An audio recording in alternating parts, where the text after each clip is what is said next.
just dropped a video, you muppet!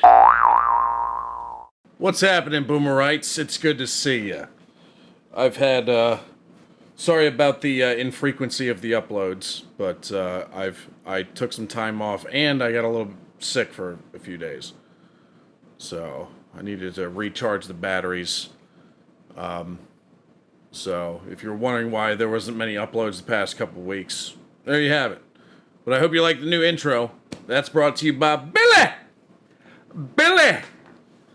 Billy created that for me. And I said, oh, hell yeah, I'm using this. Muppetism is going to be frequent on the channel, as you guys know. But I wanted to get into a particular reaction today. I wanted to try some more Bill Bailey again. Now, the first reaction video that I did to him, it was from some years ago, and you guys said that wasn't really a good one to start with, so I found this one. I hope this one's going to be good. This one's more recent, and it's a video that's put on Universal Comedy's channel. So you guys should hop on over to Universal Comedy's channel because they have some of the best clips when it comes to stand-up comedy and all things comedic. I've done a lot of reactions to stand-up comedians that have been posted on their channel. So hop on over to Universal Comedy and throw them a subscription. But Bill Bailey, this one is called The Malfunctions of Meeting Sir Paul McCartney. So this should be pretty interesting, and I'm hoping it's a good one. But remember to like, subscribe, check below, make sure you subscribe to the channel if you like what you see, and hit the notification bell. That way you'll stay up to date with all the videos that are coming out. There's going to be a lot coming up. So here we go, folks. Bill Bailey, Malfunctions, Meeting Sir Paul McCartney. Let's see what this one's about. Now, I've written a musical based on the Terminator films in a dystopian future. Two people, an unlikely love story between a machine and a person is starting to unfold.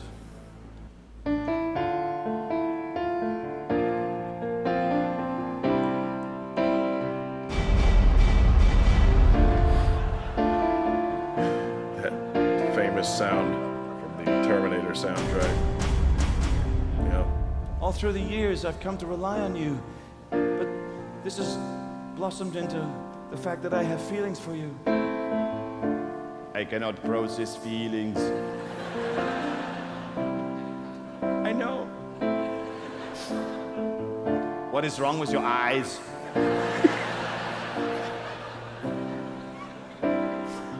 Crying. Why do you cry?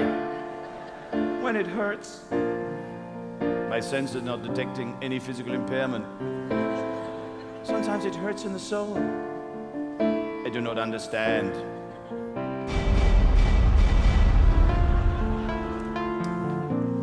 I have been out into the wasteland.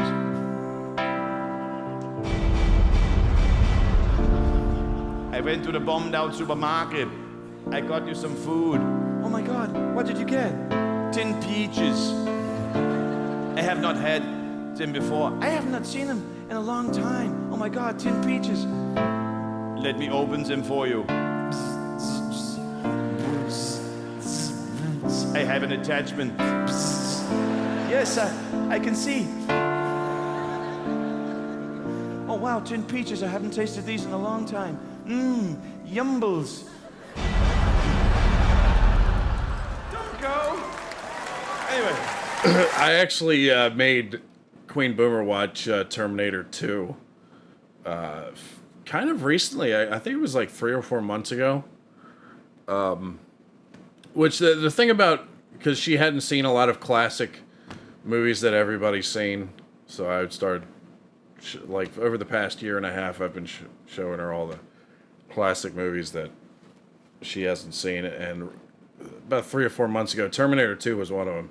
She didn't like it. She didn't like it. I tried to tell her to look at it more as, like, an action movie, which essentially that's what it is. And it's... Of all the Terminator movies, I was not really a fan of the first one. I love Terminator 2. Terminator 2 is like the only Terminator movie that I really, really like. Everything that comes after it, forget about it. But I thought Queen Boomer would like it, and she didn't. It was surprising to me, because almost everything I've made her watch, she's really liked. And some of the more dramatic ones, she's really liked and really hated at the same time. Because we just recently watched 1917, and I've got it up with a full uncut reaction on Patreon, but I gotta put out an edited version on here for you guys. But she loved it and absolutely hated it at the same time, because it pulls your heartstrings really bad. But I'm shocked she didn't like Terminator 2. I was surprised by that. I went to see Sir Paul McCartney. Now, we all know Beatles songs, we've grown up with them, we sing them, we listen to them, but when you actually hear them being sung by a living Beatle, there's an emotional heft that I was not expecting. And I just thought, this is extraordinary. These songs, they're more than songs. They're like memes. They're like threads in a cultural tapestry of memory. And when I looked around, thousands of people were lost in reverie as they remembered the moment when they heard these beautiful songs. And I thought, if ever I get to meet Paul McCartney, I want to try and tell him. I want to try and say this, try and describe this experience. Because I bet no one's ever told him how brilliant he is over the years. Yeah, okay. And I sort of thought, these songs, they're enmeshed, you know, in the cultural consciousness and I thought it was quite arty, a bit pretentious, this speech, but I thought it was well-meaning. Anyway, suddenly the opportunity arose to meet Paul McCartney. Me and my mate Kev, a huge Beatles fan, we were invited backstage to meet Paul McCartney. So now I'm really excited, a bit nervous. Oh, God, I've got this speech right, it's going to be so great. So Paul McCartney, he comes out and he looks around the room and then he sees me. And very briefly, our eyes meet. And he looks at me. And he smiles, and he leans forward, and he goes, Burner, burner, burner, burner, burner. What? He didn't do that. He didn't do that. He didn't do that. He didn't do that. He didn't do that. He came over, he shook my hand. Hey, nice to meet you, fellas. And then I thought, right, this is it, Bill. This is it, you're up. This is the moment. You've got to get this right. There'll only be one opportunity. So I started the speech. It started well. So Paul McCartney. And then it went downhill really rapidly. Because I was so nervous, I went, your songs, like, with a tapestry and everything, like a thread with the culture and the blackbird, like a tapestry when a goat, a kestrel, sees a foal, and you, woo, and it was just gibberish. And Kev was looking at me like, what the hell? And I went, I don't know what's going on. So, and then it just became sounds. I got la la la. Yeah, blackbird, tapestry. And I thought, I'm gonna have to bail out of this. So I just went, and this is my mate, Kev. Paul McCartney turns to Kev and says, hey, Kev. And Kev meets his hero. He goes a little bit to the pieces. He's like, oh, and his leg starts to go a little bit. And he starts to do his low chuckle.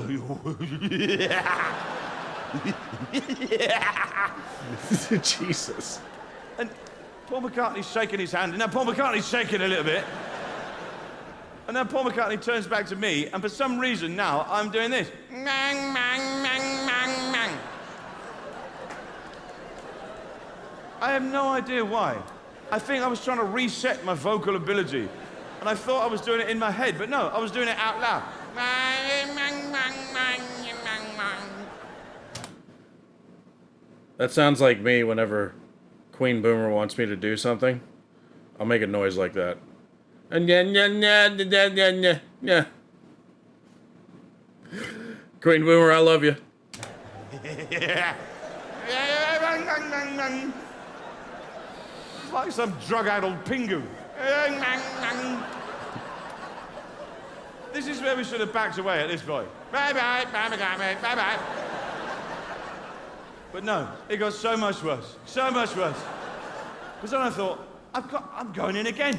If it kills me, I'm going to have another crack at this speech. So I start again, and I try and say, your songs are enmeshed in the cultural consciousness. But the word enmeshed gets stuck in the doorway of my brain with another word, entrenched. So this weird hybrid word comes out. And I say, and this is how I go, Paul, your songs are enmeshed. With everyone. And he looks at me and he goes, enmeshed. And I forget where I am and who he is and the context of this conversation. So I just look at him and say, what?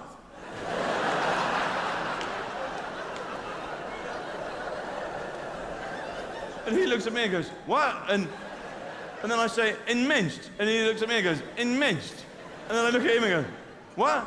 And we're just trapped in this weird nexus of nonsense. What? Enmensed. Enmensed. What? What? Enmensed? This is not how I wanted this to turn out at all. Sounds like he's saying inminged. I'm inminged. Does that mean you're in the minge? I don't know. It goes on for years and years. We grow a long beard in mint. In mint. What? Finally, Kev saves it. He goes, great show. Oh, thank God. And so they're getting on, and Paul McCartney tells a joke, and Kev's laughing, and I think, I should now join in. I should now laugh, but I don't trust what's coming out of my mouth right now. So I try a little test laugh, a little bit to the side. But what actually comes out is like no laugh any human has ever laughed. Like a zombie horse with emphysema trying to get his head in a tight jumper.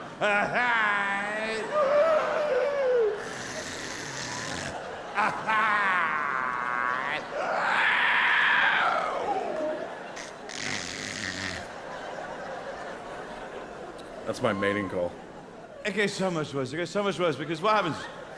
Paul McCartney then tells a story about going to see Tony Bennett in concert. And I think, oh, I've been seeing Tony Bennett in concert. This is it. This is my way back in. So I launch recklessly into this story. It's Glastonbury. It's the Mudfest, the worst it's ever been. There's a lake of liquid mud in the dance tent. The blokes with the nozzles and the tractors they use to suck the crap out the toilets are brought in to suck the mud out of the dance tent. Except something goes terribly wrong, and they end up pumping a load of shit into the dance tent. Uh-oh. I don't think it was an accident. I think it was more a case of, here, dance in this, you trust fund tossers. Just saying. Anyway, on the main stage was the incongruously dapper figure of Tony Bennett. Total mismatch with the audience, who were all mud monkeys, thousands of them, just shuffling about in the trenches of the Somme. And Tony Bennett's got an immaculate Vegas show band. And all the mud monkeys are going... There's something about that, like, those tunes, like, that make me want to go, like, a skibidi bop bop a doo bop beep.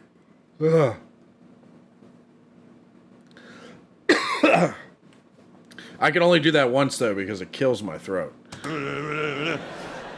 And Tony Bennett appears on the back of the stage, and he's walking down the ramp at the back of the stage, which is covered in liquid mud. And halfway down, he slips. And then he slips forward like this, and then he starts careening around the stage as the band are going... And all the audience are going, no, Tony Bennett, don't fall. It gets me every time. That stupid tune. Skibidi bop bop. Oh, God, that hurt. I can't do that too often. Don't fall, Tony Bennett. And Tony Bennett comes out to the microphone and he goes, hey, what a night. Like he's in Vegas and not in a shitty field of mud at 2:30 in the afternoon. And I try and tell this story to Paul McCartney. It doesn't come out quite right. This is how it comes out. Paul. I seen Tony Bennett. He went, whoa.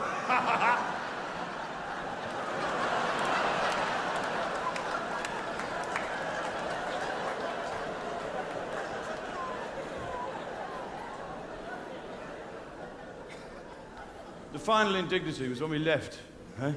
He turned away and he turned back to me and he goes, just as an afterthought, he looked at me and went, I'll be watching you on the TV. And I turned to him and I went, and I'll be watching you. And I poked him in the eye. Good for you. Good for you. Yeah, I mean, it was okay. There's got to be some kind of Bill Bailey clip that's out there that's just drop dead funny. I know it's out there. I just haven't found it yet. Because I feel like there's one particular bit that I have to see. Maybe you guys know what it is. Not a lot of music in that one. It was just the beginning, the Terminator song. But I like how he had the iconic, like, I don't even know what to call that noise, but it's in the Terminator soundtrack. And his Arnold Schwarzenegger impression was pretty good.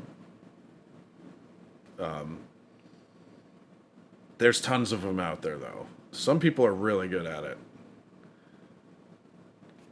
But, you know, it's hard. It's actually, now that I'm thinking of it, it's actually hard to find a Arnold Schwarzenegger impression that's a bad one. Really. Because there's tons of them out there. It's hard to get a really good one, but it is also hard to do a bad Arnold Schwarzenegger impression. I could probably pull it off. Because I don't know how to talk that way. That's all I can do. Is it loud? I don't know. Listen to me. These are my tortillas, and I'm not going to give them up here.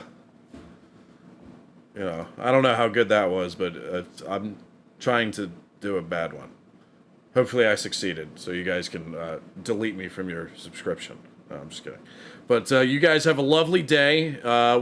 If there's that particular Bill Bailey clip that you guys think I need to see, type it in the comments. Don't post a link for some YouTube comments. Like, they usually delete links when you put them up. But if there's a particular like description of a clip that you guys think I should see, type it in, and I'll check it out. Anyway, remember to like, subscribe, do whatever you Muppets want. I'm King Boomer, and I'm out of here. You guys have a lovely weekend, all right? Take care, everybody.